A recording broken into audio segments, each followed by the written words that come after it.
Okay, I'm going to start again. So it's Rachel Bernstein. It is November 20th, 2013. We're at the IAM Retirees Conference in Las Vegas, and I am here with Susan Taylor. Susan. Good afternoon. Thank you for doing this. Really, thank you. It's been a long day. In spite of that, I want to start at the beginning, if you don't mind, ever so briefly. Tell me where you were born and when, and how your parents got there. I was born in October of 1945. I was born here in Washington, D.C. My parents came here to find work, and my mother came here and she went to nursing school. They came from? My mom is from South Carolina and my dad is from North Carolina. So they met here, and so they came before, obviously before I was born, right? Before you were born. Yes. So they were part of the Great Migration, really. They were definitely part of the Great Migration, and then shortly after that, I guess when I was about 3 or 4, they migrated even further to Ohio. So I grew up in Ohio, and then I came back to Washington. Very small town called Martins Ferry. It's in the Ohio Valley. Okay. And it is very near, actually right across the river from Wheeling, West Virginia, about 30 miles from Pittsburgh. So we're right in that triangle, Pennsylvania, okay, West Virginia, and Ohio. They call it the tri-state area. And what do they do? My father built homes. He built luxury homes, and my mom was a nurse. But after we moved to Ohio, she was basically a homemaker. I'm the oldest of 7. And for a while, I thought I was going to be only child because my next sibling is 10 years younger than I. And then it's like she had a child every 2 years after that. So I kind of grew up as more of an adult figure with my siblings. They're closer in age, but we're still all very close. But they see me more as a disciplinarian, more so than a sibling. Yeah. One younger crowd. Yeah. And so, did you have any union in your family? Not really, no. In your family? None. Did you have values that? I think so, and particularly after working with the IAM for as long as I have, we had a value of commitment to others, a commitment to self, in that we were always taught to give back, that you always had something to give, even if it was just a hello or going to the store for somebody, that we were always taught to give and pay it forward. That was one of the things that I remembered, yeah. It didn't have to be a union lesson, but no, it was a life lesson that actually has been very helpful to me working with the union, because I find that we're in sync. Were you religious? Was your family religious? My family was very religious. Your values come from that? I come from Baptist, Southern Baptist. In fact, I have a brother that's a minister. He's on the Executive Council of the National Baptist Conference. I have about 3 or 4 uncles who are ministers, so it's very religious. I, however, took a metaphysical approach to religion. I belong to Unity. You've ever heard of the magazine, The Daily Word? Mm-hmm. They're based in Missouri. It was started by Leonard Fillmore. And I have come to be a Unity person. So, and basically... Well, that's later in your life. Yes. We're still in your childhood. Okay. We will get to that. My feeling is that things are all connected. So okay. This is an interview about your activism with the union, but first we want to know how you got there. Okay. So if that's okay. Sure. You grew up born in D.C., you grew up in Ohio partly, and then came back to D.C. Came back to D.C. my senior year in high school. The luxury home market kind of dried up in the Ohio area, so we came back to Washington, and my father continued to build houses there. And what did you want to be when you grew up? When I grew up, I'm trying to think, what did I really want to do? I mean, lots of people have no idea, but I'm trying to remember. That was so long ago. and so when you were a senior, do you remember what you wanted to do next? The only thing that I knew definitely as a senior was that I was going to college. That was never something that I had to think about. It was that when you graduate, you're going to go to college. Your parents always told you that? Oh yes, my mom did. I'll tell you a story about my mother. She was forced to leave school. She was born in 1924, and in South Carolina, which was very segregated, they did not have a high school at that time for blacks in her town. So she was forced to leave school in the 7th grade. That shaped my mother, and in turn shaped us, so that, you know. And she became a nurse. She did. Eventually. She came when she was in Washington. She went to school. She graduated, and then she went on to become a nurse. But that early experience really Exactly. cemented her commitment to education for her children. It did, in a and big I way. embarrassingly must say that I used that many times to get out of doing work as being the oldest child, and I'd say, oh, I can't, I have all this homework to do.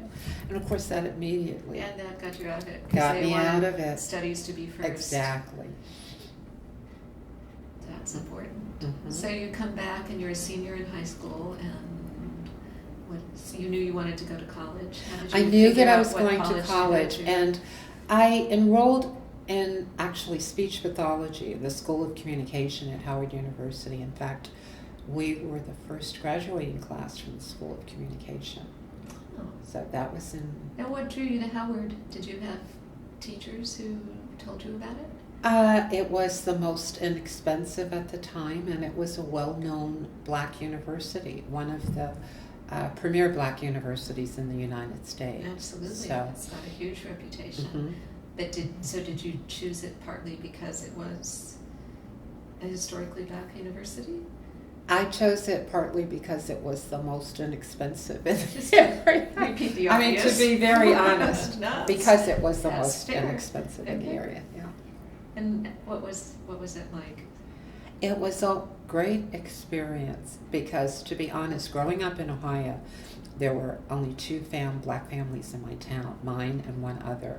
So coming back to Washington, even like within my senior year, it was just overwhelming to see, you know, so many people that looked like me, had the same ideas.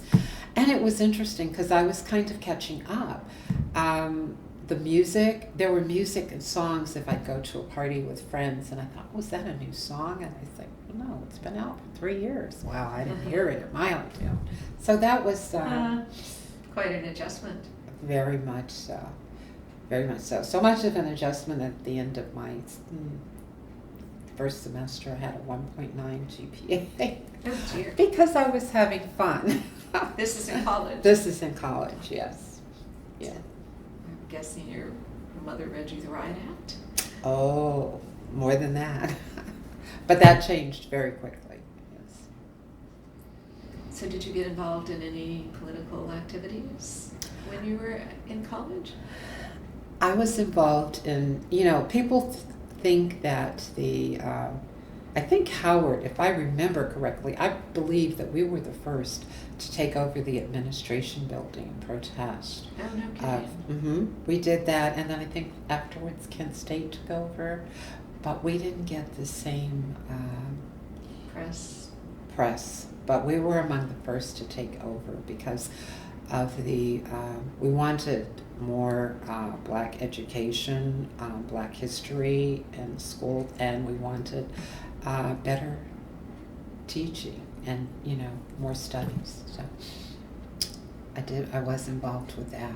So it was not so much anti-war as it was Right, it was Um, not anti-war. It was more advocating for For African better- American studies or an Mhm. Africana program or something right, to do and with. and also just well, for the kids that lived on campus, they were also advocating for better conditions on campus with the food and everything Oh else. dear. Okay. But that lasted for about a week. It's a serious takeover. It was. Okay. So We you were- got some political chops early on. And when you graduated? Before I graduated, I went to work for United Airlines While as a you were part-time still at employee. school, okay. As a part-time employee, I worked in their city ticket office. Not the city ticket office, excuse me. They had an office, I'm trying to remember what it's called. Oh, tickets by mail. So when people wanted tickets mailed out to them, we were the ones that sat there and hand wrote all of those tickets. So I started that Amazing how working for quickly them in things change. 1967, January of 1967, as a part-time employee. And so that was probably not a union job? No, it was not a union job. It didn't become union until 1998, but I had But you had been there skirted. for a long time. Okay. No, I did various things with Oh, United. okay, so let's keep up. So Okay. you're working part-time while you're still in college in the ticket Mhm. office, and then when you graduate? I graduated in 1972, and then I went into the management training program. Of United's Of United. management training Mhm. program. Were you invited, or did Yes. you want to go? I was invited into their management training program. We spent 6 months in different areas. And did they have a commitment to diversity at that point, or did they just recognize your energy and skills? I think they were beginning to, because this was like 72, Mhm. and I noticed they were hiring more blacks at that time, so I think that they were looking for people with possible potential to go into the management ranks. So it just so happened I happened to be at the right place at the right time. So With you- a degree, because they were looking for people Very with a college degree Yes. and experience, and you had it all right there. Mhm. So what was that program like? It was interesting. I spent time in-flight. I spent time at corporate headquarters. I spent time at the airport. I spent time in sales. So I got a little bit of everything. And my career went that way. In fact, I began in the ticket by mail office, and I ended my career in the city ticket office. So that's how, it's almost like coming full circle. Yeah, Yes. that's so interesting. Mhm. Huh. So you did the management training, and then it led to what next? From there, I went to passenger service. I was passenger service supervisor at Dulles Airport. And from there, I went to in-flight service supervisor. And while there, I was acting staff assistant to the manager. So how long are these, how many years are we talking that you're doing this supervising Probably about customer 5 years. service? Probably about people? 5 years. And were there rumblings about organizing among the people you supervised? They were already organized. They belonged to the Association of Flight Attendants. So they belonged to AFA. They were Okay. already organized, yeah. And you were their supervisor, and your relations With the union, I The was union, on the other side you of were the table. management. Right, so I was the And other did you side of the have table. congenial or confrontational For the relations? most part, it was congenial. You know, we were pretty good. Because I think we did have a healthy respect for one another and the boundaries that we had to work within the designs of the contract, so. Did you help negotiate contracts? No, You just helped implement, I just helped Work implement, right, work out whatever needed to be worked out, and it's always something. always. So first, But I will tell you, of all my jobs with the airlines, the experience that I gained from in-flight, I can understand why, particularly for women, a lot of the promotions came out of in-flight, because in-flight had the, what can I say, let's say the foresight or whatever, but they believed in training their people. If you were to say to them, there's a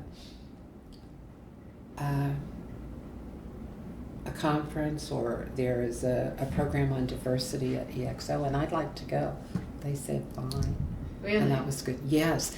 Contrast that with customer service where you had to justify Every just minute. asking for a computer, an additional computer that could be used, Same time, an in-flight, if you wanted an additional computer, they'd say, oh, is it just one? How many did you need?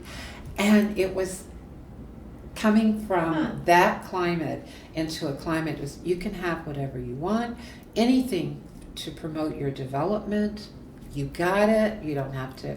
It was like a kid in a toy in-flight shop. is all the flight attendants. That's the flight And attendant. is anybody else, or that's who it is that we're talking No, about? it's just flight Okay, attendants. just- In-flight is flight okay. attendants, and then you have the pilot. So it seems like they were the wonder Mhm. kids, Mhm. The pilots got whatever they want, in-flight got whatever it's want. Everybody else had to justify why they wanted it. So you learn that early on. So you're supervisor for the flight attendants, and then you move on to, Temporary staff assistant to the manager of the domicile at Washington National Airport, and then from there I went to acting operating manager and the interim between so that's managing the whole airport? The whole just staff? in-flight services. Got it. That would be the supervisors and the flight attendants for in-flight services. And how long were you in that? I was there for about 2 months. Okay. Someone else actually ended up getting the job. And then you moved on to the, From there, I went back to being supervisor of in-flight services. And then we had a reduction in forces, and I left there, I think. I'm trying to remember, when was that? And then I went back to the ticket counter, which is my non-management job, because I did not want to move to another city. I mean, I could have Taking a continued in management another job city, in but another I city. wanted to stay here in Washington, yeah. okay. And so you went back to I went back to my last non-management position, which was the city ticket office. and still not organized. Still not organized. We Uh-huh. didn't organize until... It's so interesting that parts of the operation are unionized and other parts aren't, and it doesn't, I wonder if that was discussed as you're there in the ticket office. No, it was not really discussed. They saw themselves as... There was an interesting phenomena in the ticket office. The ticket office saw themselves as white-collar employees. They did not. They felt that all union employees were blue-collar, so they had this thing. Plus, the company, they gave a lot of the benefits that the union received through the IAM, they were given to us. So, people did not feel the need for that. To be honest, it wasn't until United forced its employees to purchase the company, and everyone was given a 10% reduction in pay, with the understanding that management is going to represent you, and I had a question. To me, having been in management, my first loyalty was to the company. So how can you now tell me that you're going to represent me when your first loyalty is to the company? Of course, they never explained that. It didn't answer that question. Yes, right. No, we're here to, no, that's not going to work. So I heard about the IAM trying to organize people, and I got involved with, at that time, Gretchen and the reservations office, and I acted as the liaison in the city ticket offices, and we went around talking to people and saying, this isn't right. This is not right. But even with that, they still didn't get organized. And you think a lot of it has to do with this identification with white-collar work? I think it does. Separate from the labor movement? Even I though think there that are it does. certainly huge I felt groups that it did. I felt Yeah. that it really did, yeah. They just saw Do you it. think the company promoted that? How do you know? I can't say that the Giving company benefits. promoted that. I mean, who knows, they may have, but Mhm. I can't say that they promoted it. I can say that the company definitely shared what the other unions got so that they would not have to deal with another union that's coming in. Mhm. But the second time, I think it was almost 10 years before we actually got a raise. So it was, we took a 10% pay cut, and it was 10 years And then it before was we got a 10 raise. years. But it wasn't just that. What happened, they gave us shares. They said, okay, your money is going to buy shares in the company. Mhm. So you're in an ESOP program. But the ESOP program was designed and set up for the benefit of the company. So we could not take those shares out and sell them or anything else because that is not how it was designed. We ended up losing. I had, I think, about $44,000 in shares that were lost when United filed for bankruptcy. So that money supposedly and that was at the point where I think a light bulb went off within the reservations offices, the city ticket offices, and the ticket counters that said, hey, maybe we better rethink this. It took an awful long time. It took an awful And long time and a lot of pain. A lot of injustice, honestly. is Before what they it's- finally decided. And so you came to this conclusion early and helped organize. I did. I was one of the organizers. And tell me about that. It was a great experience. I worked, as I said, with Gretchen Jency in reservations, and then it was Ken, I forgot Ken's name, out of Seattle. He was responsible for organizing, and we went around talking to people and showing them how the union would benefit them, that we wouldn't have to, they'd have to negotiate, because they shared with us how they negotiated a better deal for the mechanics and their members in terms of the ESOP and giving back things. And so we were able to share that information with people, and as I said, by that time people were angry and disgusted, so Yeah. they said, yes, we're going to vote in a union. But I don't know that they fully understood how a union works, or that they voted for the wrong reasons. They did not understand just what all that means in terms of voting for seniority and how you set up contracts and things like that. And they didn't necessarily want to listen. So what do you think they were voting for? Just better treatment on a very That, basic I think they level were and not voting- understanding the mechanisms? I Is think that they what were you're saying? voting out of anger and frustration. And you have to remember, for all that time, they were given the same benefits without having to have the union. Right. So to them, the only benefit now was protect me. And that came to play a part in a lot of frustration and even anger at the union. And so you helped organize, and then did you have a position in the union from the get-go? I was shop steward for our local, and then I also worked as the employee assistance rep for the city ticket offices. Yeah. And so it's in those positions that you run into people who don't really understand. Right. And tell me They what kept they don't saying- understand. Explain for the record, what it is that Well, okay, I'll give you. comes up. Give me an example. I'll give you an example. The very first contract that that people were asked to vote on, one of the things that they said is that we want to protect the seniority, so that an employee in reservations would be protected. Say, for example, if they decided, which they did, to close all the city ticket offices. Mhm. Prior to the union, the city ticket office would then be able to go back to their last job, so they could bump in with full seniority. And they would- Well, under this the new contract that was negotiated, the city ticket office no longer had the right to bump back in.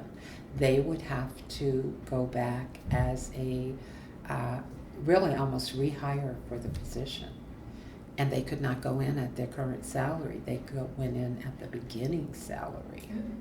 Right. So they did not read the contract and read the language to see. And, the union says, but this is what you told us that you wanted. So there was a lot of anger, disgust, frustration, and feeling that the union was not going to help them. But they really didn't participate. When you, and I tried to explain, when you go into something, you've got to participate in it to make it better so you can understand what's going on. And they didn't, so they left with So some do you think people. if they had participated, that contract would have been negotiated differently? Oh, of course it would have been negotiated. They would not have realized that, I don't think they would have voted for that contract because, first of all, we had people with 25, 26 years with the company, but who did not have the age to retire. Mm-hmm. They were on the street. Or they took a position at the airport or back in reservations at $14 an hour when they were making $24 an hour. So so you can see they were very bitter against the union. They didn't want anything And to so do why with did it. the union agree to that? I can't answer that. You weren't I involved can't in the answer that. negotiation. I was not in the negotiations. They I'm didn't- sure that they probably shared the information and said, look, this is what's going to happen. But the city ticket office was a small group. We were only a group of like 25 or 26. Mm. The reservation office was a group of hundreds, and the airports were a group of hundreds. So just like with anything else, the Right. more strength that you have, the more that you Right. you agree to, right? So that's a challenging way to start your union. It is, and it was. But Leadership. there is a happy ending to that story because I was gone by then because, as I said, the city ticket offices. As it turned out, I was lucky. I was going to retire the end of January anyway. They closed the city ticket offices the 23rd of January in 2003. So it did not impact me because I was going to retire. But there was a merger with United, with Continental Airlines, and they had to vote again on union representation. When was that exactly? That was, Do you know? it was I'll look long up. after I retired. Okay, I think it yeah, was I thought it was. maybe about 4 or 5 years after I retired, Okay. and they had to vote again on union representation. And I was talking to some people at the airport because I was still flying out, using my passes and everything. And they did recognize that they needed a union. It was close because at one point the IAM was concerned that, they would get voted out because Continental's ticket offices and airports they didn't have ticket offices by that time either. But their reservations, they were non-union, so they had to vote Mhm. again for a union, and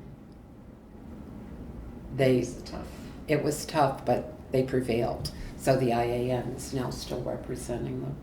But there was a lot of, United divested itself of its pensions, and the Pension Guarantee Board took over the pension. And unfortunately, if you were not retired already, you became like an individual who had resigned from United, but you took your vested part. So instead of getting the pension that was offered to you, remember we had people who had 25 years of seniority. Instead of getting your full pension, you were only ending up with like maybe $300 or $400 a month because it was like you resigned from United, and then at age 65, you collected your vested interest in that pension. So there's a lot of bitterness going around. We were very lucky in that we were already retired, so they honored our contract to a degree because they will only guarantee if you are age 65. Well, I retired at age 57. I was going to say, So- you retired early. How were you, because you'd had the right number of Because years? I had is the that- number of years, and we had just negotiated a great contract, so I was able to retire. I knew that I would probably work for another part-time for another 4 or 5 years. I'd already gotten my little part-time position, which is great because I With the worked when I airlines or wanted somewhere to. else? No, I tutored in English and reading because I had worked with Howard University Tutor Warriors as a volunteer when I retired. So, and that was before, even almost before I started retiring. So I was able to tutor, and that was very good. And then I also, during my city ticket office days, met a young lady who worked for a company that hired people, but they used them like seasonal employees or seasonal throughout the year, and that was working at the convention center. So I only wanted to work about once or twice a month. And the great thing about this job is if they call you for an assignment, you say, I'm not available, that's fine. They go on to the next person. Huh. Then they call you again. So it worked beautifully because I didn't want I didn't want to work full time again. I was ready to, by this time I There's had more enough. flexibility. Yes. So I was ready for the flexibility. And I'm still doing it, so I enjoy it. What do you do? What are you still I- doing the tutoring and also this other? And I work the restaurant. It's called the restaurant desk. And these are conferences that come into the Washington area in our convention center, and we advise them about I'm a people person. I enjoy working with people. So we just advise them about different restaurants that are in and around the area and what they think they might like and make the reservations for them. Oh, so somehow you've stuck to that reservation thing. I've stuck to being, That's so interesting. I've stuck to public contact. Yeah. I've been a public contact employee. And I'm sad to say United Airlines was my only job. That's the only position, or the only company that I've ever worked for, period. It's United Airlines, 36 years. That's a long time. It was, it won't, it's something that I don't think that you'll see a lot of anymore. That's amazing. That's very impressive. So, did you have a family while you were working those 36 years? No, I never married, and I just have nieces and nephews, and so I've been fine. Yeah. Which allows you to do all this Allowed me to organizing travel, work. right, to do other things. And were you politically active before you retired? Only, To your retirement? only in terms of voting. But I was not politically active, not before then, only in terms of voting. And But there were several things I think that happened during the retirement. We saw the entrenchment of one with me. The pensions are losing our pension, and I Personal ended up experience. losing about 25% of my pension, and that was not a happy time for me. But I've adjusted, and God has been good. One thing I can say that United offered, that they did do right, they offered, even though we had a defined pension, they offered us the ability to invest in a 401k also. And I took advantage of that, and I was able to amass a fairly decent set of amount of money, because during the boom of the 80s and the 90s, we had a guy that came into the ticket counter, and he gave us fantastic advice. He worked on Wall Street, the Wall Street in DC, which is right off of Connecticut Avenue, Connecticut and Okay. K. And he gave us fabulous advice. And then I was fortunate in that I took it out in 2000, so that when the market crashed, I didn't lose You weren't anything. in it. I was in the Oh, money wow. market. You- I didn't lose anything. You're good. But something told me, take your money out. But I did it because of 2000. I didn't know what was going to happen. That's You know, everyone funny. was, yeah. And then I kept it out, and then, then all of a sudden I was just getting ready to put it back in, and then around March, the whole bottom fell out. So I was really So you were lucky. really- Yeah. So, that's why I believe that the universe, it takes care and it provides. When one door opens, or when one door closes, another one opens. So even though I lost 25%, I retained my money. It was my money, but still, Wow. there were people who had their money in. And then I thought about people like Enron who lost everything. I mean, their entire pension was built on Enron. So they had nothing. At least I had There's so many people. Social Security, plus when I turned, 62, and then I also had Pension Guarantee Board, which even though they reduced my pension by 25%, I still had that. So it worked out well. Tell me a little bit about, do you think about race relations at United in the jobs and places you were? Was that an issue for you? Yeah, it was definitely an issue. We felt that, we were, in fact, almost in every instance, most of the blacks had college, whereas a lot of the whites did not. They came to the position out of high school. But and maybe perhaps not all blacks graduated from college, but they did have some more than a high school education. And we always felt that, we had to be better, smarter, and work harder because, there was definitely, and not just management, black, or also on the part of management and your fellow workers as well. that was more subtle, but you kind of felt it a little bit on the part of management, and not just blacks, but women. Women, that was something that, you really did not see. Almost all of I'd say 99% of your supervisors and your management personnel, they were men. This was it was 1967. We actually I had a friend. So the women are doing the ticketing and the reservations, but the supervisors Or men, are men. and male, yeah. But there were men, not many, but there was a couple of men that worked there too. So when you're made a supervisor, when you got your management training, were most of the people in your class men?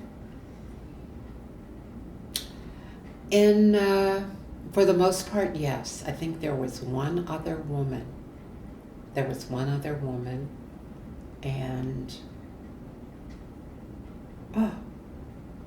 it's kind of been that way. I worked on a special project, a corporate headquarters, and there were 2 women and 12 men.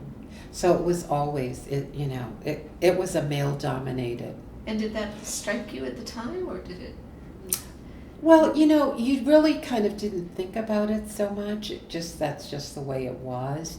And then I think as feminism became more predominant, then yes, you did begin to. Were you aware of the women's movement, or it sort of tied into it in the earlier years, or not so much?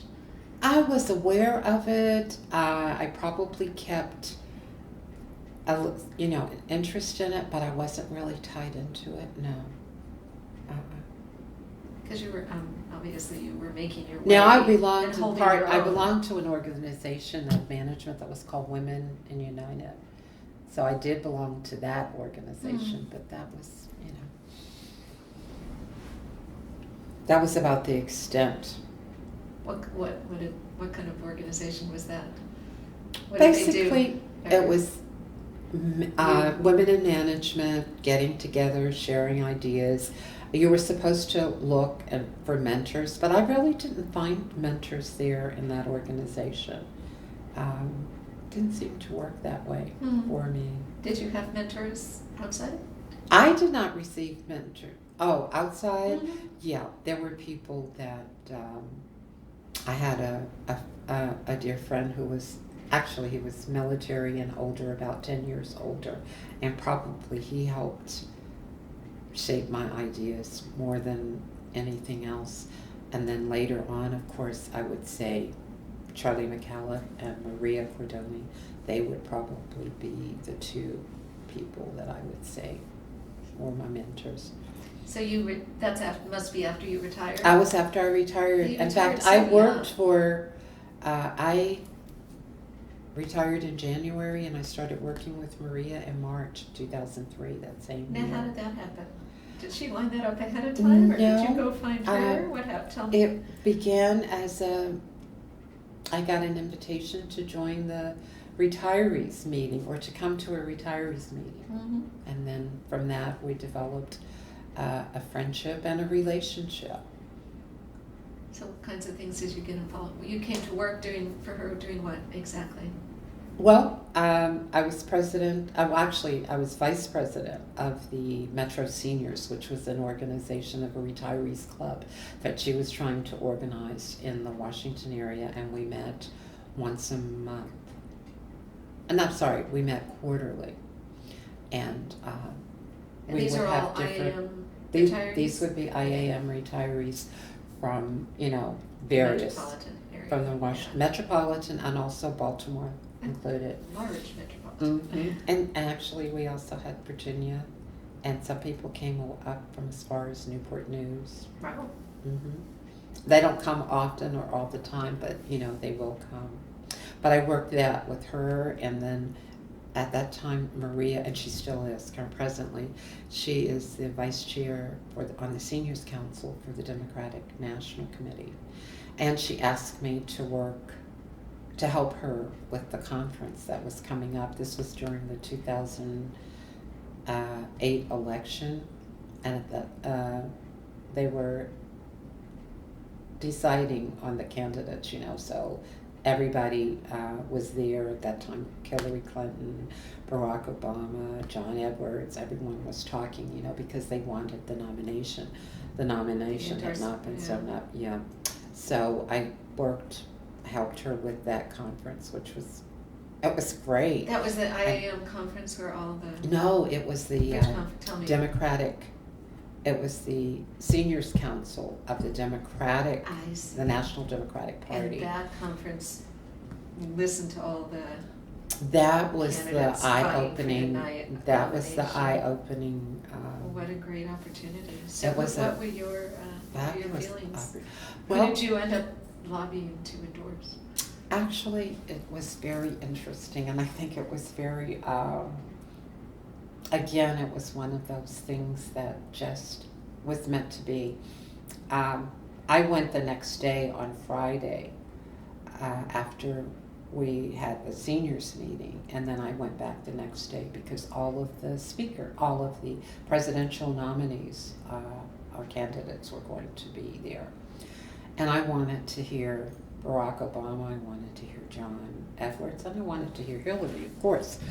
So I got there, and the line to see them was out the door and around the corner. But fortunately, I still had my little badge that said I was part of the convention, even though we were over on Friday. And the guy let me in, and then I went in and knocked on the door, and I said, "Can I get in here?" And she looked at my badge and she let me in. So I got in. And where I got in, I was maybe 10 feet away from the stage. We had to stand because all of the delegates were seated on the floor. But we were standing on the floor around those halls. And then finally, it's really funny, but finally I was tired because my legs were tired and I have arthritis in my feet. So I said, I need to go and sit down. So I see these chairs over there. Nobody is sitting there. So I just walked up, sat down. This man came up to me and he said, "Ma'am," he said, "I think that we're going to have to get you a different badge." He said, "Because you can't."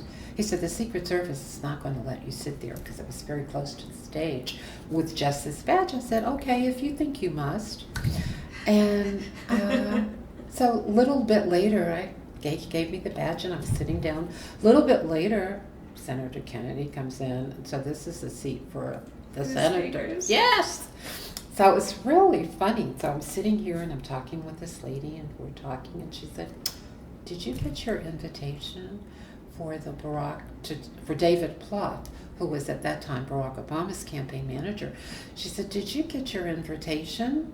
And I said, I must have left that. She said, "Oh, here, take mine." So I ended up getting into that meeting. From that meeting with David Plouffe, I recognized that he was not a flash in the pan. And I came out with all my materials solidly behind Barack Obama. He talked about how he was, how they were positioned and had been positioned all along in Iowa and all of the other areas. And I'm listening to, and he's telling about how mobilized they were and what they were doing, and just because you haven't heard about us being in a particular state, we're there, and blah blah blah. And I said, this guy just might have a chance, because I'm listening and I'm impressed. So that's how I left. And it was very, very interesting, because at that time in that room there were predominantly young people, white, blacks, Asians. I counted, maybe about 15, over what you call seniors, over 55. There were only about 15 people. Huh. But it was I walked away and I was firmly entrenched in Barack Obama. And so did you get involved in the campaign? Oh, I did. I worked in Ohio for 3 weeks in 2008 with Charlie, and actually with Maria, because at that time she was still.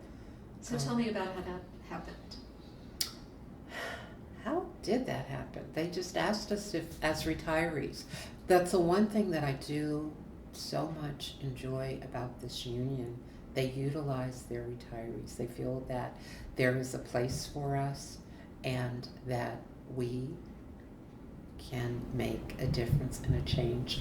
And that goes, as you've been sitting in the meetings, and so you're aware that, and I'll probably be a part of the 2014 when we go.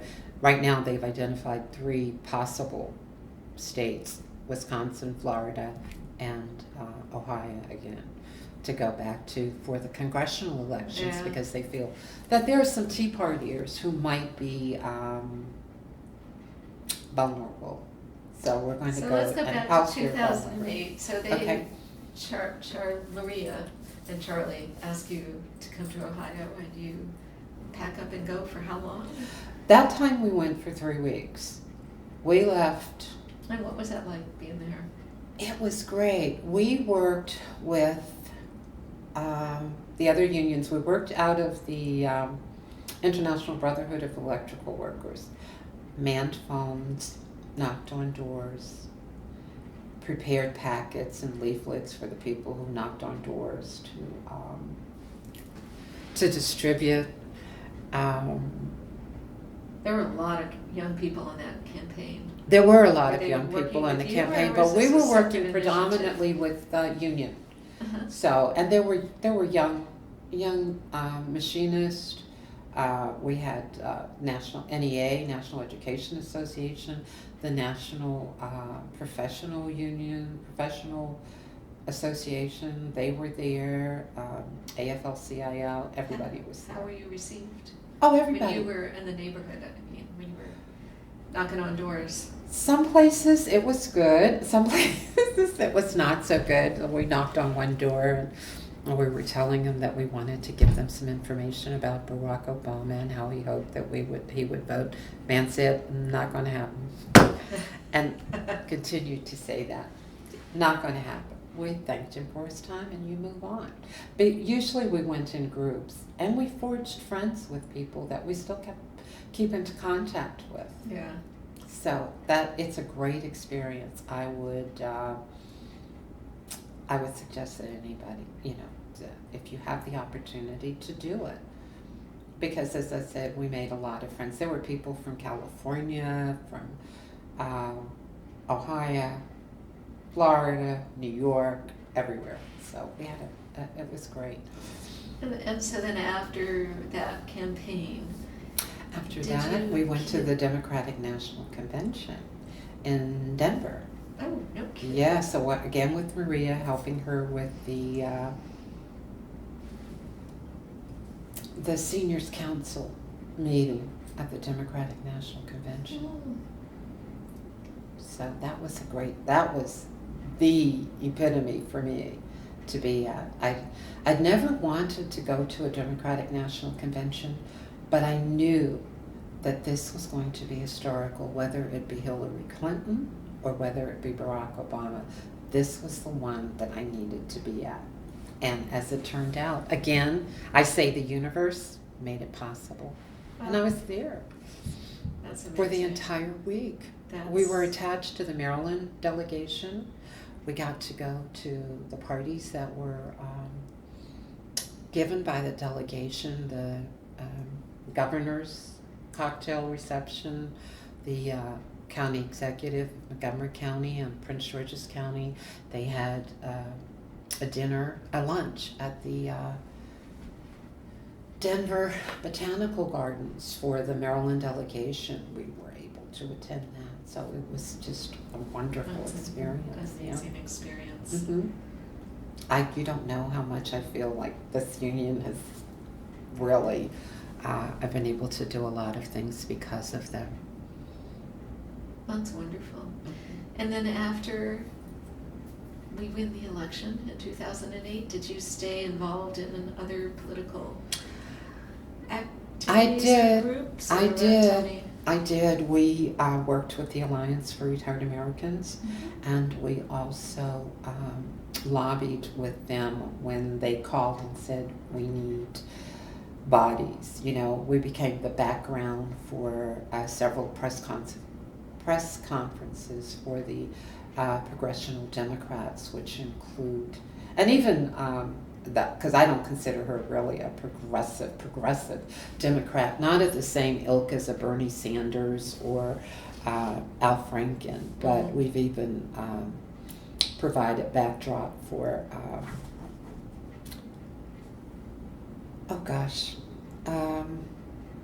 what's her name? The Pelosi? Congresswoman. Yes, for Nancy Pelosi. We've provided backdrop. We just stand there when they have these press conferences. We're the people behind, you know, just standing. So we've is done the that for Seniors Social Council. Security. For the seniors, yes. Okay. Well, this is the Alliance for Retired Americans. They make the call out to I different see. people. Okay. You know, the AARP, they get the recognition. They have probably they get more money than the Alliance. A lot more money. But when they need people to do, whether it form a CPI, a chain for testing Social Security CPI, Mhm. or to be there at a press conference, or, you know, they know that they can call the Alliance and the Alliance can get That's the people out. people connection. And basically it's the unions that, you know, they call out their retirees or Mhm. and other people, they make the call, and we go out and support the cause. So you continue to this day to spend a lot of time I do. on union activities? I do. Yeah, I do. I am also participating in the Retiree Assistance Program, and we have meetings every year updating the skills of, you know, how to recognize things like drug dependency and information on how to get them help and things like that. And that's what I like about the union, you know, just because they feel that just because you retire does not mean that the problems that you have are going to automatically go away.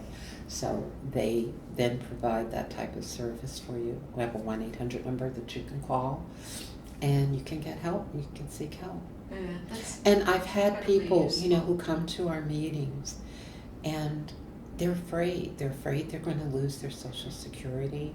They're afraid they're going to lose their homes, you know, because either the taxes have gone up, but their wages haven't gone up to compete, you know. So it's, there's still a great need, and we need Still a people lot to to be fill done. a lot to be done. So you also went in 2012 I did go in 2012. back to Ohio? Back to Ohio, this time for 4 weeks. A glutton for punishment. Oh, but it was fun again too. Tell me what It that was. a lot of How fun. were the two Now this time we experiences we interacted more. We were a part of a pack, and I'm trying to remember what was the name of the pack, because we weren't supposed, we could not interact with the campaign staff itself because we were a political PAC. Oh, right. So it was Okay. a part of the AFL-CIO. And it would be really funny because we were out and we drove our car up, so we had DC tags. And these young women came over. Oh, you're from home, I live in DC. She says, I've been up here for 3 weeks. I said, your campaign, I can't talk to you. And she looked real funny. I said, I'm just laughing. I said, but we can't talk about the campaign. I said, because I'm part of an political action group. I said, but I do need to know because they're giving information in this neighborhood and we're giving and those poor people You in need to Ohio, they coordinate. were, yes. But we couldn't really talk we weren't supposed to talk to one another. But I said, there's no point in our duplicating. But you'd see people like that and they come out. And then we even had people as we were walking and knocking on doors who came out and said, thank you for doing this and what are you doing and how can we help? So it was good. It was all good. But then I have heard there were problems where people were sicking animals on people, Oh my so. God. That We didn't happen run to it. you. That didn't happen to Oh, us. yeah. No, it didn't. We didn't run into that kind of thing. So was there that same division in 2008 between the campaign? I don't think they had a political PAC then, I see. because It's because it was the sponsored rules by- changed thanks to the Supreme Court. So I don't of think course, they yeah. had a political PAC in 2008. But yes, we were part. And I don't remember. I think it was called Voice for America or something. I don't remember. But one little lady, she was wonderful. She was 81 years old, and she had been a former school nurse, and she came every day for 3 or 4 hours and manned the phones. And she was funny as she could be, because I guess she was 80-some years old. She could say anything she wanted. And she would talk to them, and I'd hear her say, well, that's just crazy. And she would go on and on. And before it was over, she had either thought that she had, won them Right. over or what, even if she did. But she'd tell them, listen, honey, I'm 88 years old, or however old, and I've seen it all. And she said, and let me tell you something. She'd go on and on. She's really good. I liked her. I think her name is Miss Lila.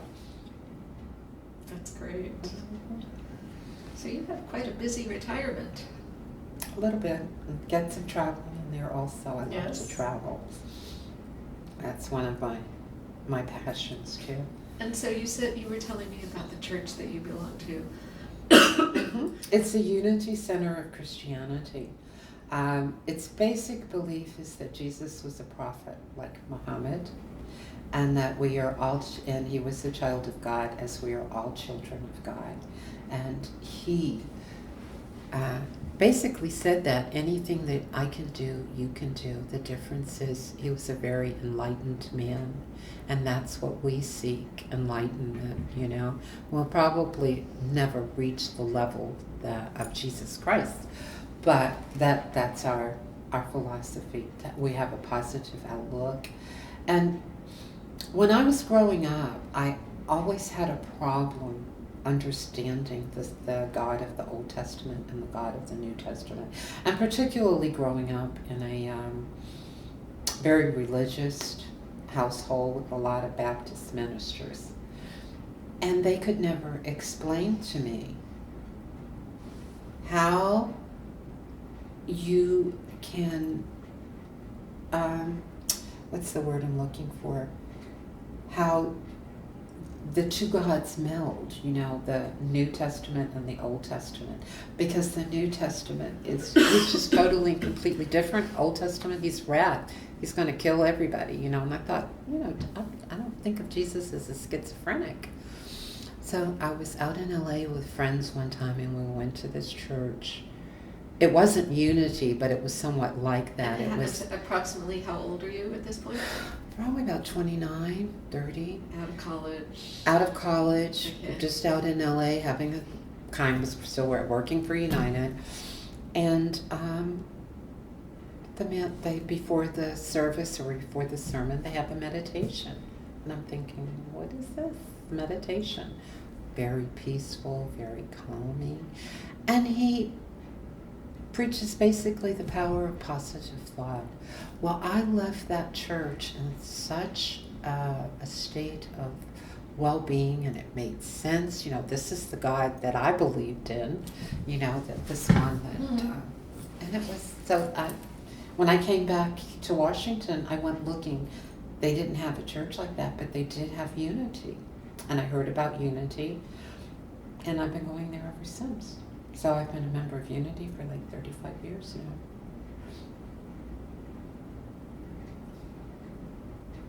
What are there like community service things that you do with the church?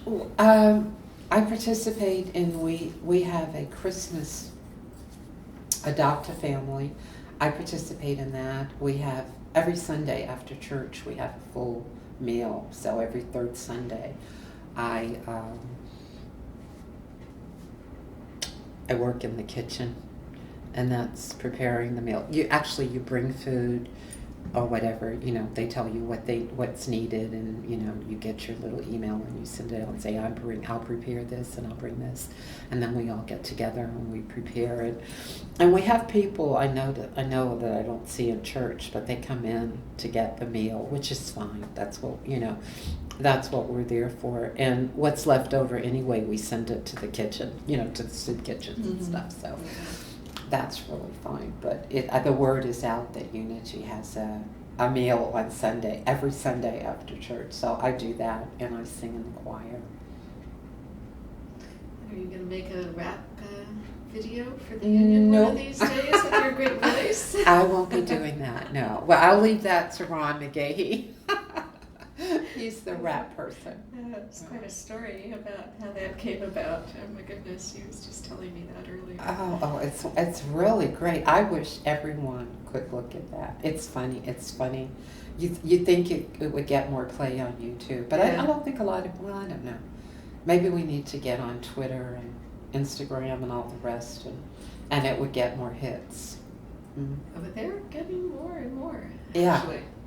But it's been out for like, maybe 2-3 years now. Unfortunately, the issue has not been resolved. Exactly. So it's still relevant. Oh, it is, but I'm saying, in terms of, sometimes there's something that'll come out on YouTube and it'll have a million hits in a week.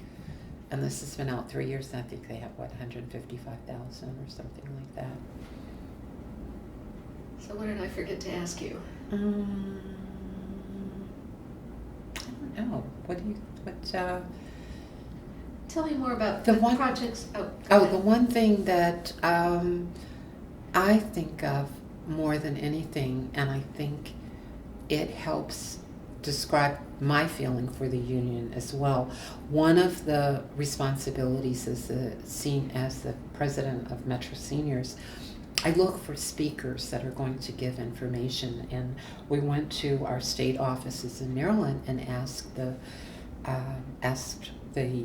woman who's in charge of violence and child protective and elder abuse to come out and give us, a talk. And she came out, and one of the things that she said, I did not know about the IAM, and I went to its website. She said, you blew me away. She said, I have never seen a union with so much helpful information for its retirees and its members. So she gave Charlie great kudos. So that was, and that's how I feel about the union. people they don't have an idea really what their union dollars are doing, you know. They don't see the amount of effort involved when there's a catastrophe and union members are involved, and people are going out and giving money and time, and the number of even retiree clubs who participate in food drives and clothing and things like that. So that I come from a family that believes in giving back, and I feel like that I've been blessed, so that it's just a part of my nature, that, you know. So this is a great blending with this organization, and I hope it's one that will be able to continue for many years, and I stay and maintain good health. That's what I'm working on. That's a constant challenge, probably. It is. It definitely is. As you grow older, you have no control over the things that begin to break down. Oh, yes. No, that's what's so impressive about the amount of work that gets done by retirees. It's not like people have boundless energy and good health. I mean, they're doing the work after their chemo treatments and after their knee replacements and all the rest, and still getting it done. It's a sense of commitment, and also it's the friendship and the bonds that are fostered inside the union. You know that you know that they're counting on you, and you feel like you don't want to let them down. That's wonderful. Other stories about projects you've worked on with Maria or Charlie that we left out of our survey? I focused on the political, but I know there are lots of other.